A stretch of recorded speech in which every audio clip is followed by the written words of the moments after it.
ஏதே சோறு பொங்கிட்டியலா? ஆமா மர்மல, சுட சுட சோறு பொங்கி குழம்பு கூட்டெல்லாம் வச்சிருக்கேன், போய் சாப்பிடு போ. என்ன குழம்பு என்ன கூட்டுதே? ரசம் வச்சிருக்கேன், நல்ல ஊறுகாய் இருக்கு, தொட்டுக்கிட்டு சாப்பிடு மர்மல போ.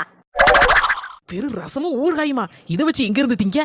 ஏதே ரசமும் ஊறுகாயும் சாப்பிட முடியாது, அதனால எனக்கு ஒரு சிக்கன் பிரியாணி ஆர்டர் பண்ண போறேன். உங்களுக்கு ஒண்ணு ஆர்டர் பண்ணட்டுமா? எனக்குலாம் ஒண்ணு வேண்டாம், நான் ரசமும் ஊறுகாய் வச்சு தின்னுக்கிடுவேன். என் மோமின் சொத்தை அழிக்கிறதுக்குனே வந்து சேர்ந்திருக்கா. ஏதே கொஞ்சம் தண்ணி கொட்டாங்க தே. மர்மல, கால்லாம் நடக்க முடியல மர்மல, கால்லாம் வலிக்கு. நீ போய் குவார்ட்டா மர்மல. உப்பு உப்பிட்ட வரை உள்ளளவு நினை. கலக் கலக் கலக். ஆகா ஆகா ஆகா, கையில பிரியாணியை எடுத்துட்டா, இப்ப வாயில போட போறா, அதுக்கப்புறம் ஓட போறா. ஏதே பழமொழி சொல்வாங்கல்ல, உப்பிட்டவரை உள்ளளவு நினைன்னு.